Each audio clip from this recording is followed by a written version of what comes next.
지난주 우리가 그 사도행전 1장 8절 말씀 중심으로 함께 봤었는데, 예수님께서 제자들에게 이제 성령이 임하시면 너희가 권능을 받고 예루살렘과 온 유대와 사마리아와 땅 끝까지 이르러 내 증인이 될 것이다 라는 말씀을 제자들에게 하셨고, 그리고 그 말씀 이후에 이제 감람산에서 승천하시는 모습이 지난주에 살펴본 말씀이었는데, 예수님께서 이제 니네가 증인이 될 거야 라고 말씀해 주셨다라는 것이 우리 가운데 굉장히 위로가 되고 은혜가 되는 것 아니겠습니까? 노력해서 되는 것이 아니라 성령이 임하시면 자연스럽게 되는 것이라고 예수님께서 말씀하셨죠. 베드로를 예수님께서 부르실 때 내가 너로 사람을 낚는 어부가 되게 하리라 라고 말씀하셨던 것처럼, 너희가 성령이 임하시면 너희가 증인이 되리라 라고 말씀하신 것입니다. 왜냐하면 증인이 된다라는 것은 특별히 뭔가를 해야 되는 것들이 아니라 보고 들으면 되는 거라는 거죠. 보고 들으면 증인이 된다. 근데 이제 권능이 필요한데, 그게 성령님께서 임하시면 이제 권능으로 자신 있게 나아가서 땅끝까지 증인이 될 수 있다. 이게 이제 예수님께서 하셨던 말씀입니다. 그러니까 제자들이 뭘 보고 들었냐라고 했을 때, 우리는 예수님께서 전쟁에서 어떻게 승리하셨냐를 이제 제자들이 보고 들었다라고 우리가 확인할 수 있었습니다. 그러니까 세상 사람들이 생각하지 못했고, 심지어는 사탄도 예상하지 못했던 방법으로 하나님은 전쟁의 승리를 이끄셨습니다. 그 방법이 바로 예수 그리스도의 십자가와 부활이라는 방법이었고, 예수님께서 십자가에서 죽으시고 부활하신 방법으로 사탄의 나라를 이기셨다라는 그 장면을 목격한 제자들이 이제 증인이 되는 것입니다.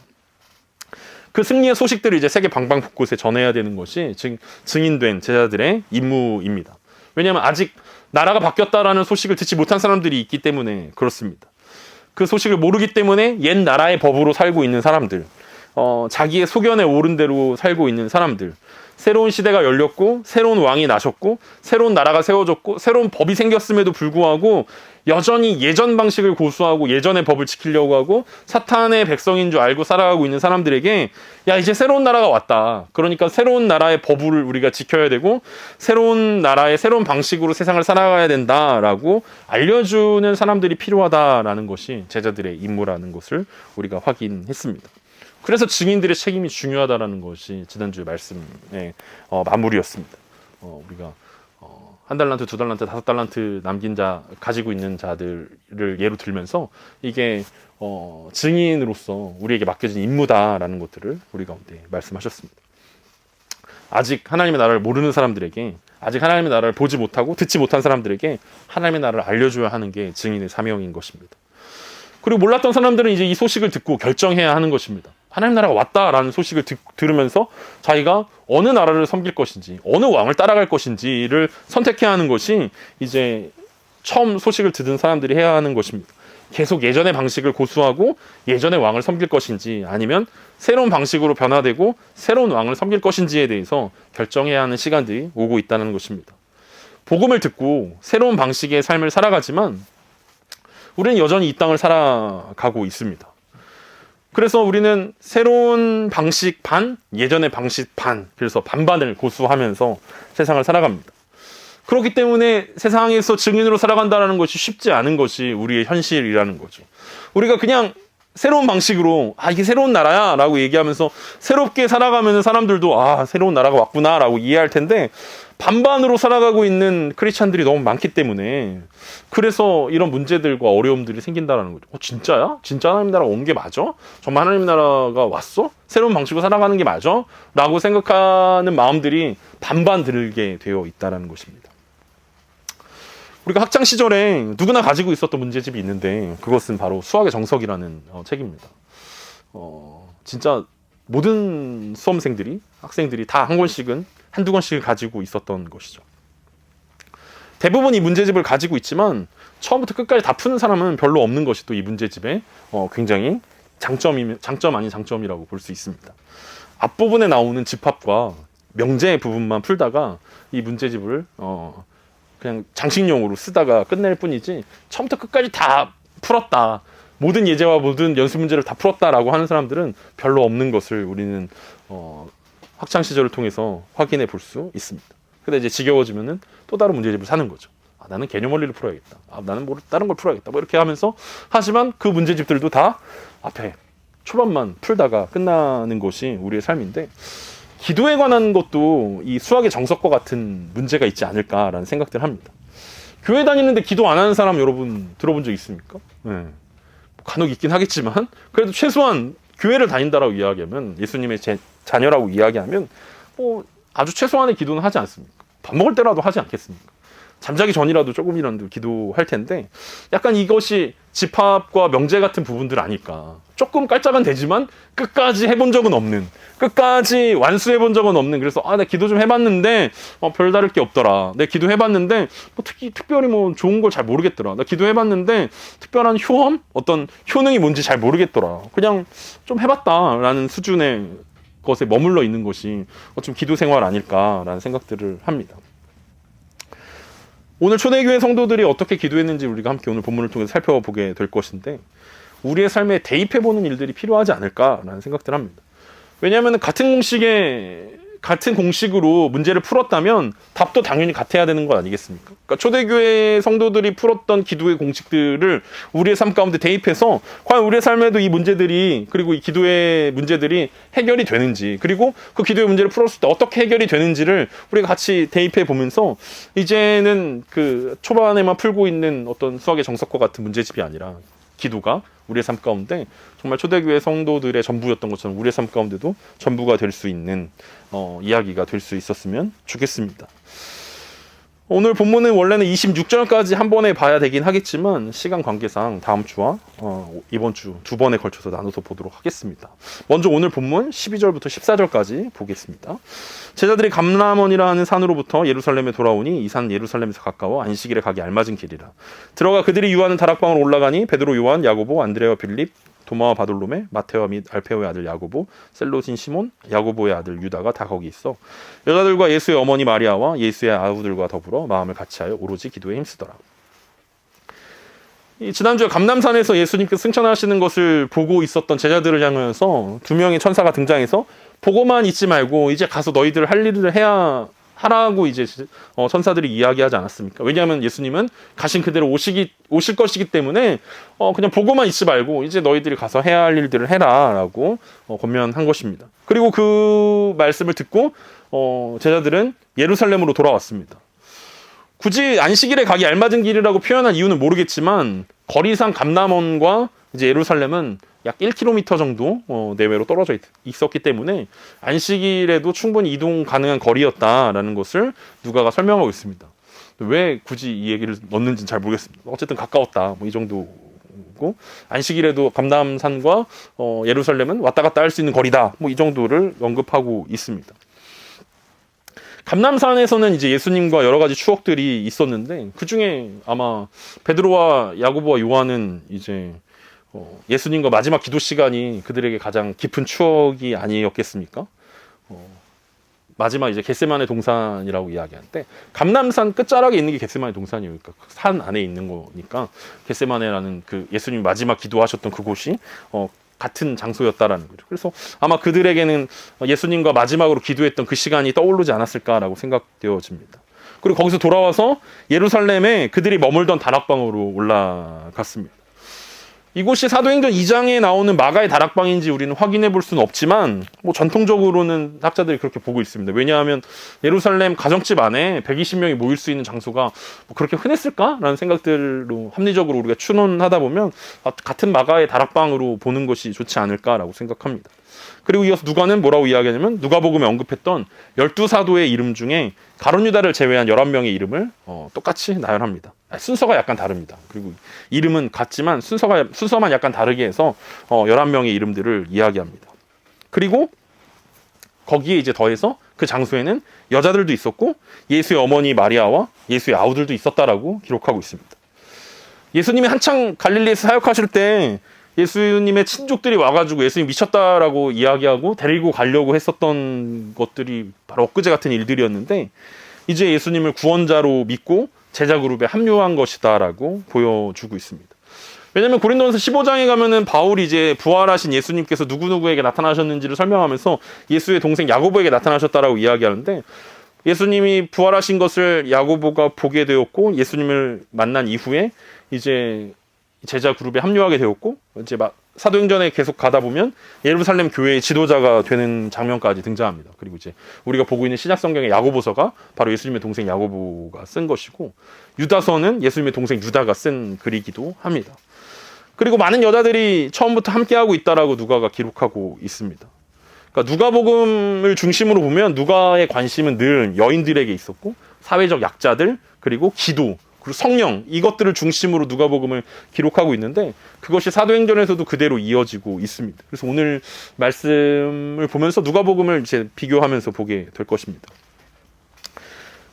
15절에 보면 120명 정도의 사람들이 더불어 마음을 같이하여 오로지 기도에 힘쓰고 있다라고 설명하고 있습니다. 15절에 보면 숫자가 나오는데 120명이고, 그들이 뭘 하고 있었냐면 마음을 같이하여 오로지 기도에 힘쓰고 있었다라고 설명합니다. 사실 누가복음이 마지막이 어떻게 되냐면 누가복음 24장 52절 53절에서 예수님이 승천하신 이후의 기록을 누가는 하고 있는데, 그들이 그에게 경배하고 큰 기쁨으로 예루살렘에 돌아가 늘 성전에서 하나님을 찬송하니라 라고 누가복음의 마지막을 이렇게 기록하고 있습니다. 그러니까 누가복음에서는 예수님이 승천하신 후에 제자들이 뭘 했냐라고 보면 낮에 예루살렘에서 성전에서 하나님을 찬송했다라고 기록하고 있다라는 것을 보면, 낮에는 예루살렘 성전에서 하나님을 찬송했고 어두워지면 이 다락방에서 모여서 기도한 것으로 이해할 수 있을 것입니다. 그러니까 하루 종일 같이 있었는데 낮이 되면은 예루살렘 성전에 가서 하나님을 찬양하는 것으로, 어두워지면 이제 다락방에 와서 함께 기도하는 것으로 우리는 이 제자들이 예수님 승천 이후에 이렇게 시간을 보냈구나라고 이해할 수 있습니다. 그럼 120명이 다락방에 모여 있는 것을 한번 생각해 봅시다. 한번 상상해 봅시다. 무슨 일을 했겠습니까? 제자들은 예수님과의 추억을 이야기하지 않았겠습니까? 예수님을 처음 만났던 이야기들을 한 명씩 막 돌아가면서 했을 것입니다. 내가 예수님을 어떻게 만났냐면 그때 갈릴리 해변이었는데 뭐 이러면서 한 명씩 얘기하지 않았겠습니까? 마태는 뭐 이런 얘기하죠. 내가 세관으로 일하고 있었는데, 세리로 일하고 있을 때 예수님 찾아오셨어. 뭐 이런 이야기들을 했었을 것입니다. 어떤 사람들은 예수님과 처음 나눴던 개인적인 대화들을 이야기했을 것입니다. 예수님이 그때 나한테 이런 얘기 해주셨잖아. 예수님이 난 이렇게 따뜻하게 안아주셨잖아. 뭐 이런 개인적인 추억거리들을 아마 120명이 모인 그 자리에서 서로 나누고 있지 않았겠습니까? 그리고 기억하고 있는 예수님의 가르침, 그리고 예수님이 기적을 베푸셨을 때 얘기하면서 서로 박수도 치고 환호하면서 그때 기억나냐고, 예수님 오병이어 니네 기억나냐? 그때 예수님이 보리떡 5개랑 물고기 2마리로 5,000원 먹었잖아. 그때 내가 나눠줬었잖아. 막 이러면서 서로 얼마나 막 흥분해가지고 그때 나도 있었죠. 야 나도 그 옆에서 보고 있었어. 막 이러면서 서로 막 이런 추억들을, 그리고 예수님과 함께했던 그 에피소드들 함께 웃고 떠들면서 당시를 회상하지 않았겠습니까? 그 회상하다가 뭘 한 것입니까? 마음이 뜨거워지면 또 같이 기도하고 찬양하고 예수님이 하셨던 말씀들을 나누고, 그때 예수님 원수를 사랑하라고 하셨는데 그때 내가 너 미워했던 거 미안해 막 이러면서 서로 뭐 화해하기도 하고 뭐 이런 일들이 있지 않았겠습니까? 이게 초대교회가 처음 예배라는 것을 했던 장면이 바로 오늘 이 본문의 장면이라는 거죠. 그러니까 예배가 뭐냐라고 했을 때 뭐 여러 가지 관점으로 우리가 예배에 대해서 이야기할 수 있지만, 그 중에 하나는 예수님과 함께 했던 시간들을 같이 나누는 것들, 그리고 예수님의 말씀들을 기억하고 예수님께 영광을 올려드리는 것, 예수님을 찬양하는 것, 이것이 예배의 본질 아니었을까. 그리고 초대교회가 그렇게 하나님을 예배했다라는 것을 우리는 볼 수 있습니다. 그 예배의 자리에서 본격적으로 이제 기도하기 시작했습니다.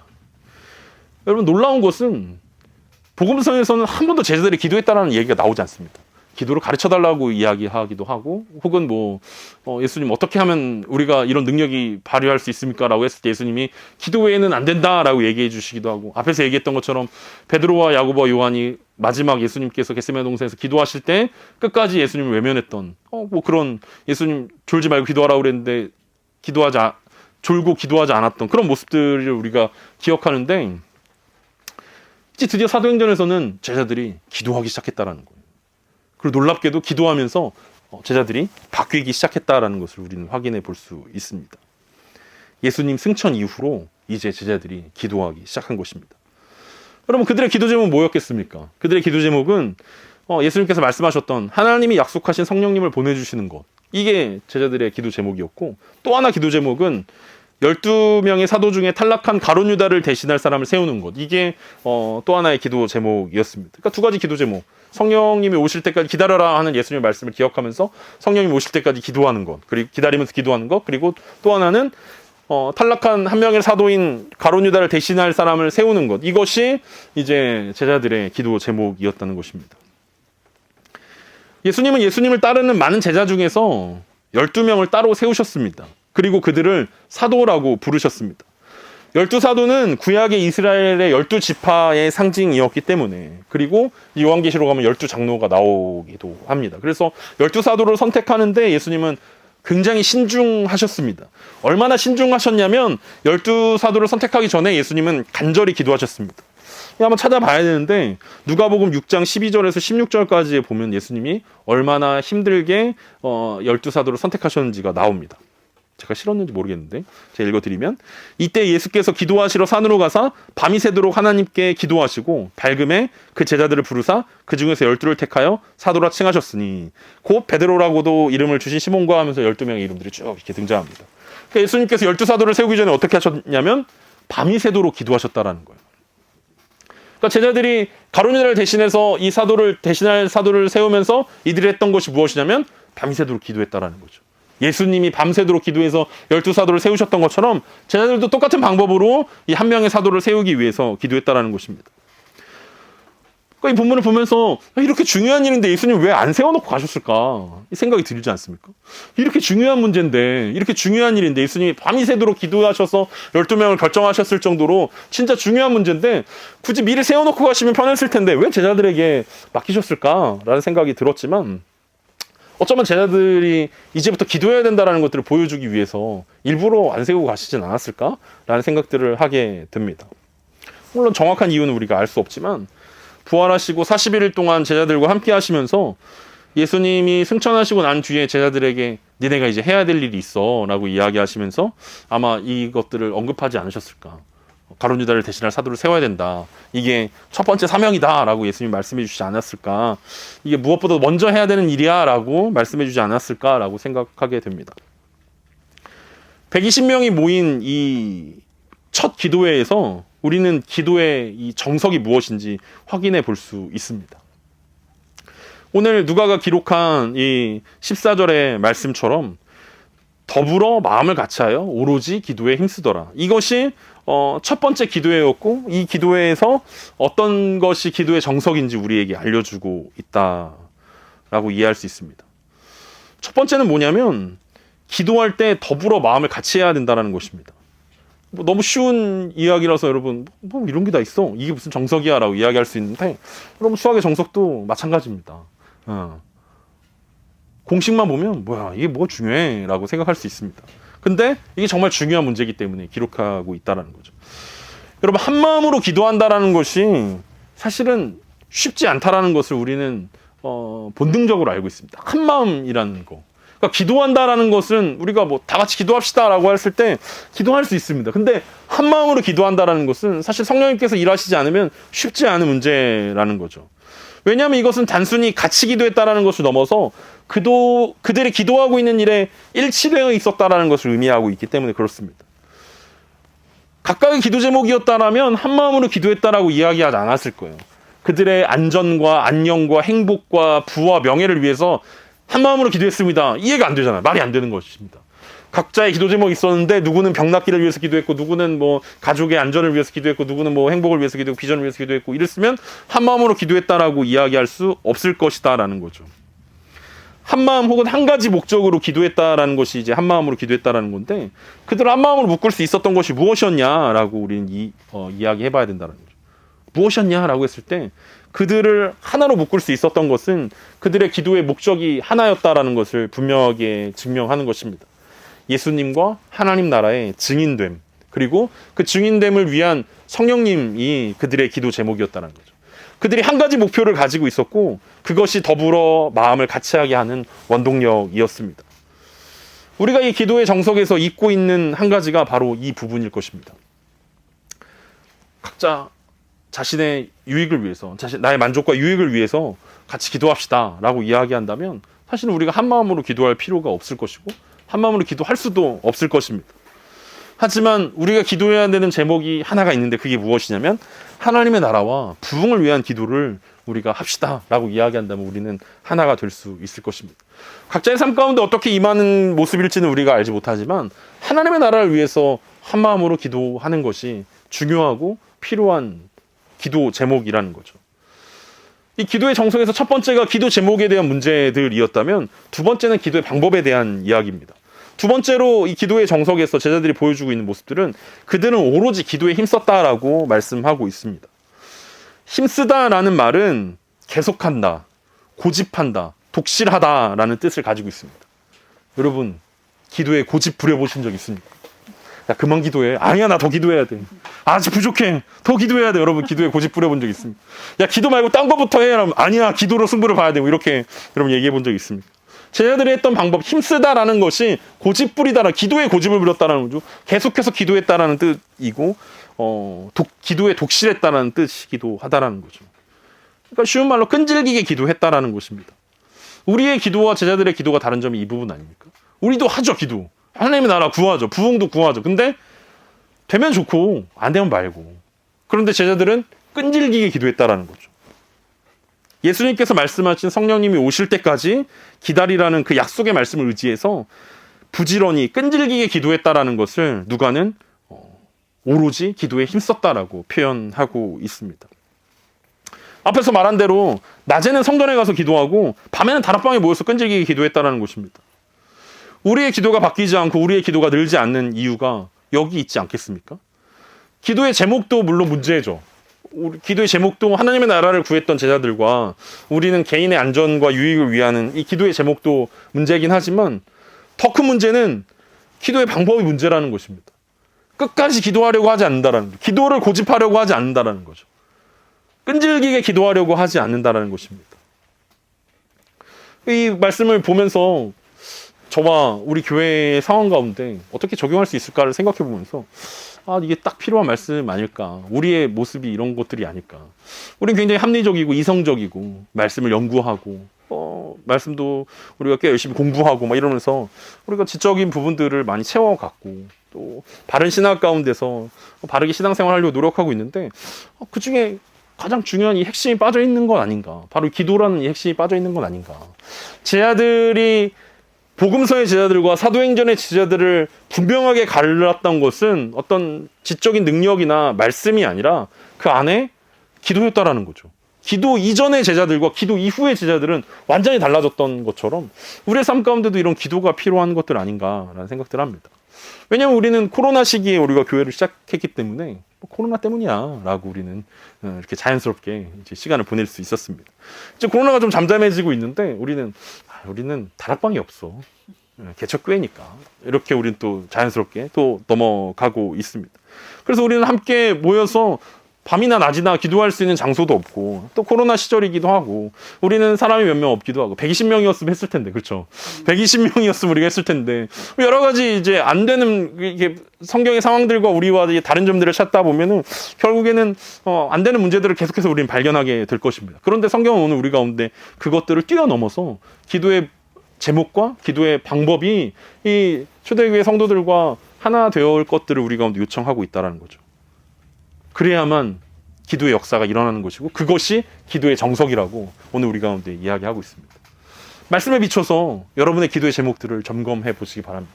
여러분들 하나님의 나라와 부흥을 꿈꾸고 기도하고 있습니까? 아니면 혹시 우리의 유익과 안전을 위한 기도들을 하고 있는 것은 아닙니까? 기도의 방법이 이 제자들처럼 끈질기게 기도하고 있는지 아니면 우리는 한번 해보고 아니면 말고 이렇게 기도하고 있는 것은 아닌지 기도의 제목과 기도의 방법들을 점검할 때 우리는 기도의 정석 그래서 기도의 돌파가 우리 가운데 일어나게 될 것입니다. 그렇게 기도했더니 어떤 일들이 일어났습니까? 오늘 본문 15절부터 17절입니다. 모인 무리의 수가 약 120명 되더라. 그때 베드로가 그 형제들 가운데 일어서서 이르되 형제들아 성령이 다윗의 입을 통하여 예수 잡는 자들의 길잡이가 된 유다를 가리켜 미리 말씀하신 성경이 응하였으니 마땅하도다. 이 사람은 본래 우리 수 가운데 참여하여 이 직무의 한 부분을 맡았던 자라. 이 120명, 약 120명이나 되는 사람들이 모여서 기도하는 중에 베드로가 형제들 가운데서 일어서서 말하기 시작하였습니다. 성경에서 처음으로 이 성도들을 형제라고 부르고 있는데 그 형제들 가운데서 베드로가 일어났다는 거죠. 여러분들 베드로의 이 대사들이 영 신기하지 않습니까? 지금까지 우리가 봤던 베드로와는 전혀 다른 모습들을 보여주고 있습니다. 한 번에 아니 우리가 알던 베드로가 맞아? 예수님 모른다고 3번이나 부인하던 그 베드로 맞아? 예수님한테 땡깡 부리던 그 베드로가 맞아? 라고 생각할 정도로 베드로가 갑자기 기도회 중에 일어나서 형제들에게 이렇게 이야기합니다. 근데 베드로 누가 바꿨습니까? 기도가 바꿨다라는 거예요. 어떤 기도가? 베드로의 기도가. 누구의 기도가? 예수님의 기도가 그를 바꿨습니다. 누가복음 22장에 가면은 예수님이 베드로에게 야 네가 닭이 3번 울기 전에 나를 3번 부인할 거야 라고 이야기하면서 예수님께서 이 한 말씀을 남기십니다. 누가복음 22장 32절입니다.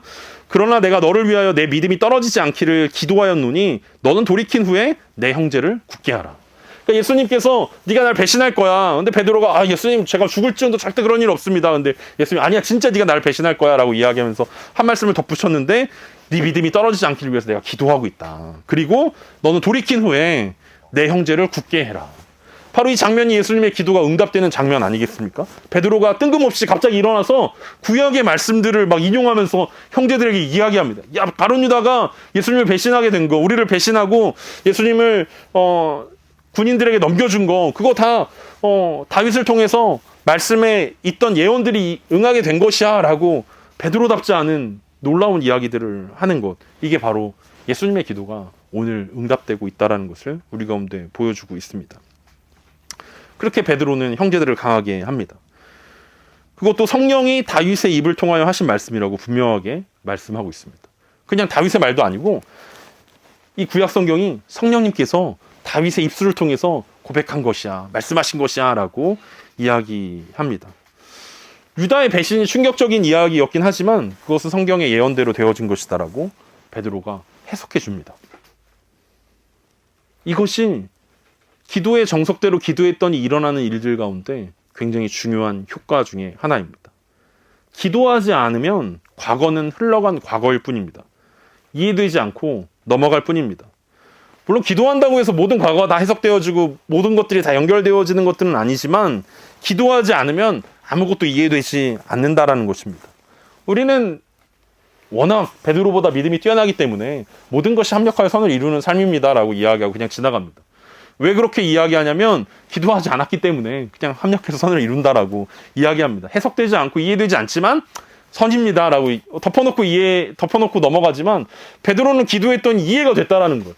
가룟 유다가 예수님을 배신했던 이유, 가룟 유다가 왜 한밤중에 예수님한테 달려와서 예수님께 키스를 하고 예수님이 군인들한테 잡혀가고 예수님 왜 십자가에서 죽으시고 부활하셨는지가 말씀을 통해서 깨닫게 되어졌다라는 거죠. 흘러간 과거가 아니라 그것은 있어야만 했던 일들이고 하나님께서 역사하시는 일들이고 하나님의 계획대로 이루어지고 있는 이야기구나. 기도했더니 베드로가 이해하기 시작했다라는 것입니다.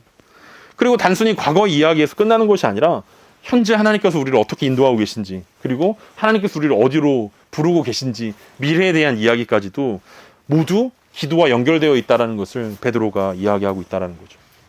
그래서 베드로는 이 과거를 해석하면서 이제 가룟 유다 대신에 이 하나님 나라에서 중요한 12사도의 직무에서 탈락한 가룟 유다 대신에 한 명을 세워야 된다. 그리고 그 한 명을 세우는데 기준이 이런 것이고 어떻게 세워야 되는지에 대한 내용들까지 이제 기도를 통해서 결정하게 됩니다. 이 뒷이야기는 다음 주에 우리가 보도록 하겠습니다. 중요한 것은 무엇입니까? 베드로가 기도했더니 흘러간 과거가 아니라 이 과거가 하나님께서 어떻게 인도하고 계신지가 이해되는 과정으로 바뀌었다라는 거죠. 우리는 우리의 과거와 현재와 미래의 주인이 하나님이라고 인정합니다. 하지만 기도하지 않으면 우리는 하나님 나라와 상관없이 우리의 시간들이 흘러가게 되어 있습니다.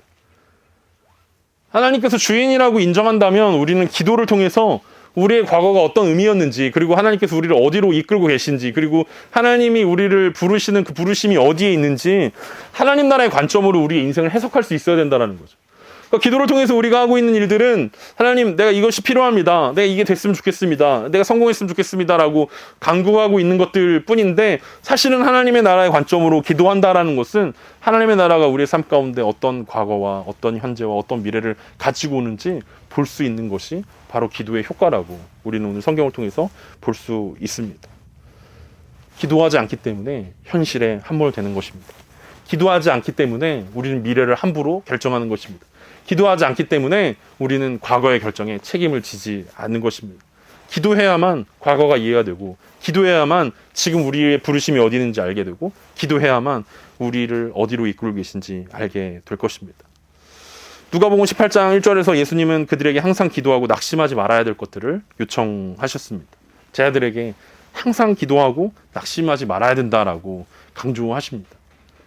기도의 방법과 기도의 제목이 오늘 제자들의 사도행전에서 보였던 그 모습과 동일하다라는 거죠. 낙심하지 말아야 된다. 성경에 얼마나 많은 기도에 대한 말씀들이 있습니까? 그 말씀 하나하나가 다 야, 한 번만 기도하면 다 끝나 이렇게 얘기하지 않고 끝까지 인내해라. 끈질기게 기도해라 라고 우리 가운데 요청하고 있지 않습니까? 그 성경의 말씀대로 우리는 항상 기도하고 낙심하지 않는 저와 여러분 되었으면 좋겠습니다.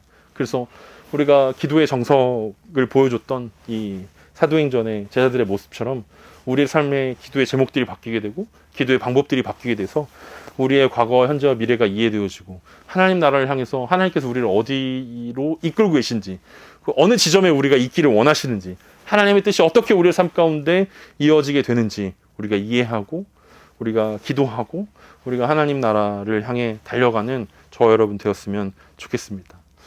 마지막 바울은 에베소서 6장 18절에서 이렇게 말씀합니다. 모든 기도와 간구를 하되 항상 성령 안에서 기도하고 이를 위하여 깨어 구하기를 항상 힘쓰며 여러 성도를 위하여 구하라.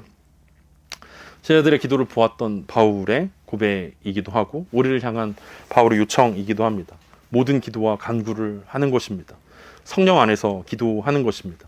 깨어있는 것입니다. 항상 힘쓰는 것입니다. 앞에서 얘기했던 것처럼 기도에 고집하는 것입니다. 기도를 고집하는 것이고 기도에 고집하는 것입니다. 하나님 내가 기도하겠습니다. 하나님 나라를 위해서 내가 기도하겠습니다. 그리고 하나님 나라를 위해서 우리가 끝까지 인내하며 끈질기게 기도할 때 무엇보다도 하나님 나라라는 이 한 마음을 우리가 품고 한 성령님 안에서 우리가 함께 기도할 때 하나님 나라 역사가 우리 공동체 안에 또 여러분의 삶 가운데 계속해서 이어지길 간절히 소망합니다.